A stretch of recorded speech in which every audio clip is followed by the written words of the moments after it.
like it's been a while now since I've read like a lot of other shit. I went on my big Shakespeare binge and read kind of a lot stuff, but like I don't think that sort of like open-endedness is something you get so much in a lot of his plays. Well, So you it's get quite interesting. open-endedness with certain performative aspects, like if you're doing Yeah. Hamlet, if you're playing Hamlet, is he like how crazy is he? How much of Yeah, it but I is feel like or that how doesn't have to such a massive yeah. bearing on Yeah, like no, the no, well, meat and of things yeah, this well, does. this play has a lot of that too. Like what one scene we haven't even talked about, but I actually think is aesthetically, like I could see this being one of the first things that gets cut, but aesthetically it's one of the more fascinating parts of the play. There's this scene of all the soldiers. There's none of the main characters, anybody around. All the soldiers are just sitting around in camp, and suddenly there's like this noise that starts playing that none of them can Oh identify yeah. and none of them has any idea what it is. And one of them's like, well, I guess that's Hercules abandoning Antony's cause or whatever. But it's like, it's not, I mean, the thing that he, in the description, it says houseboys, which is an old timey term for oboes. So they're just sitting around, this military camp, and suddenly there's just this sound of you could use oboes, but it could be, I mean, you could do, if you were performing it, you could do anything with that. And what exactly that means, I mean, you get one person's interpretation of it, but it's this weird dip into like almost magical or like a fantastical element that kind of comes out of nowhere and is not really commented on again. And yet, when I was reading it this time, it really had like a it stuck out to me as like aesthetically at least like somewhat important because the whole theme of the play is basic or not theme like motif or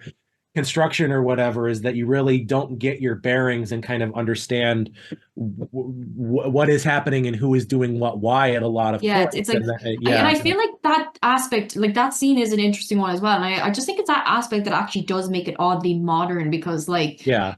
I mean, not to say that like people in Shakespeare's time wouldn't have been like that this wasn't something that was a facet of how people interact with each other, how they interpreted, certain political decisions or whatever. But like, nowadays we're like so hyper conscious of like performing and of like reputation and of the difference between the image one projects versus the actual and this kind of, obviously there's a social media aspect that is like basically I'm probably at the upper end of the generation where like people are just constantly like swimming in this. Like basically you have your persona and you have your actual self, and there's this waviness, like haziness between the two. And it's just like I do think like it is, it maybe doesn't go about or explore a theme in a way that a modern writer would, but it like it's obviously very as conscious or as Well, deliberate in playing around with that idea as somebody of Shakespeare's time probably could have been. And maybe well, that's partly why it didn't get as popular as well. Maybe like it's due for a bit of a renaissance yeah. because I think that just stood out to me a lot. Like, I mean, there's a lot you can talk there in terms of Yeah. like modern politics and that, like that aspect of it as well, like the smoke and mirrors kind of part of it. That Well, like it it's kind of just a is how a viewpoint modern here. writer would approach it, though, because the last act of the play is basically Cleopatra wrestling with herself, like, okay, I've been captured and I've been beaten. How am I going to play this? You know, Yeah, and and it's I, she's like outright. I'll actually get this and read this because it's one of the things I did note that was like she has this kind of thing being conscious of how she's going to be viewed by the world and viewed when like Caesar's talking to her about like bringing her to Rome, and she's then talked handmaids that so you have nay, 'tis most certain era. Saucy lictors will catch at us like strumpets, and scald rhymers ballad us out of tune. The quick medians extemporally will stage us and present our Alexandrian revels. Antony shall be brought drunken forth, and I shall see some squeaking Cleopatra boy my greatness in the posture of a whore. And like it's kind of like it is quite meta in the sense that like she would have been played when this is initially done by some like boy actress, but like it's also like it also is quite like a literal like she's very conscious. It is that almost narcissism coming out, which is I feel like is quite a modern thing of like how can I frame this? How can I spin this? How is this going to be viewed? And it's like it's not she kind of like up until that point she's like sort of thinking how can I deal with this? How can I try and get this in my favor? And it's only when she realizes she won't be able to spin it in a way that like adds to her myth, adds to any of this that she gives up entirely. And it's just like then when she decides to kill herself, it's done in this very grand kind of way. Like I have immortal longings in me, and it's it's her final act of taking control of the narrative. And yeah, well, and then she ends up taking her own life, and given the sort of sexuality and innuendo of the whole thing, yeah, I mean, it's not for nothing that it's it's a phallic sort of thing with which she takes her own life, and that is like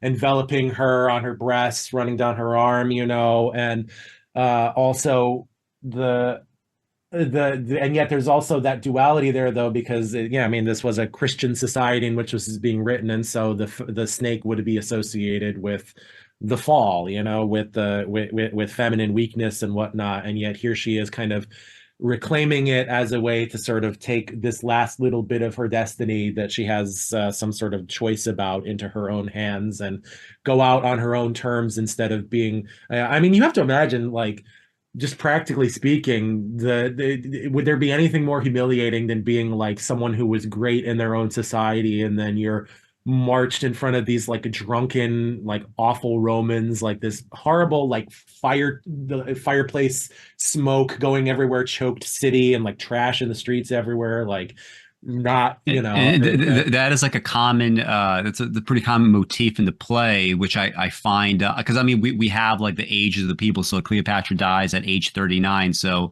she's a 39 here. We have Antony, who is at this point I believe in his 40s.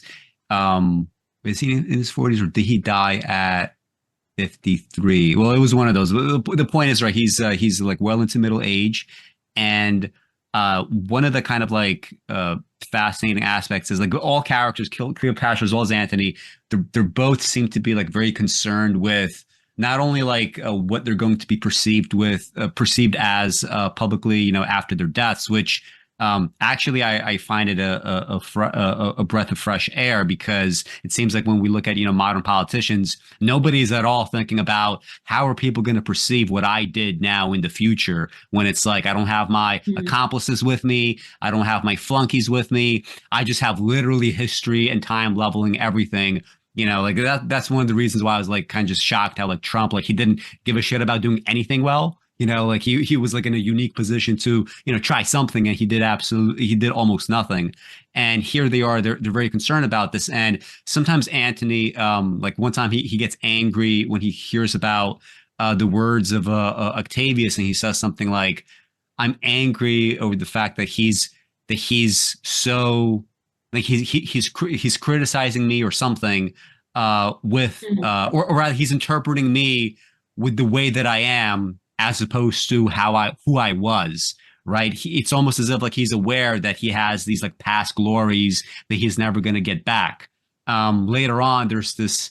Let me see if I could find as I'm talking about it, but like like I think chance. it's the start of Act 4. I know the part you mean. Yeah, So this is when he's getting angry. And he just feels himself like I deserve more, in the same way that Cleopatra says give me my robes and give me my crown. I have immortal longings in me. It's like immortal longings for what? Like in death, right? Like whatever that you did up until this point, that's all that you can do. You have these final moments. Make sure that whatever the perception is going to be in some ways positive, right? You need to have done something constructive in your life. It's not going to be enough for the propaganda to do it for you. And also the idea of like chance, right? This a sense of like things are very much out of our control. I mean, it's a very common, like the Greek tragedy trope, right? This idea of you can't fight against destiny, you can't fight against whatever that is coming, right? Oedipus Rex, obviously, right? You try to like avoid the prophecies, and instead you get further and further enmeshed in these prophecies. So like Act 5, Scene 2, I think it is. Let me see, where basically they're talking about chance in a way that I think is very, very modern. What is line 145 or so? So Caesar says, "Take to you no hard thoughts. The record of what injuries you did us," meaning Caesar speaking to Cleopatra, right? When she's wondering, like, am I going to get killed, or like what's going to happen to me? "Take to you no hard thoughts. The record of what injuries you did to us, though written in our flesh, we shall remember as things but done by chance." And in many respects, like if you think about it, when you get to a high enough level of either like, military or political power, everybody is at that point pretty much reacting. They are reacting to kind of like almost like material reality at that point, right? Where it's just like pure cause and effect, right? When nation states go to war, there's like a pure kind of cause and effect. There's just a sense of like, whether it's rational or irrational, the perception as well. It's rational for me to feel, defensive here. So we need to, we need to commit a genocide. We need to do this. We need to do that. And here it's almost as if like Caesar he's kind of like almost like mature enough where he's able to recognize that at a high level, this is how politics and militaries are. No hard feelings. This is simply how, things play out. Caesar is sort of the agent of fortune in this play. I mean, everybody keeps, I think they say early on, when it comes to my skill versus his good fortune, my skill is going to lose. I think Antony says something to that effect early on. And it's an interesting way to frame it, because ultimately, I mean, this is Octavius Caesar, it's fucking Augustus. Like, he's one of the most skilled politicians and leaders that Rome would ever have in its entire history. I mean, he basically built a system that lasted, almost 200 years after him, before the crisis of the 3rd century and the various civil wars that happened in that time, the temporary breakup of the empire, and then it's the replacement of the Principate with the Dominate under Diocletian. So it's interesting that someone who is like objectively as skilled as everybody like in history ever, except for maybe his patriarch Julius Caesar, at occupying a high seat of power and basically playing the keys of power perfectly, is here. Since I guess maybe since he's a young boy, he still is kind of finding his footing or whatever. It's just he's an instrument of chance, and yet at the same time, like, it's not really chance, because like, Antony, you're fucking around. Like, you have land dominance and you decide to fight him at sea because he like basically called you a pussy if you don't. It's an ego. Yeah, it's like that's why I do think there is something, and it's anachronistic. Like, it's not there like is very something very, is not.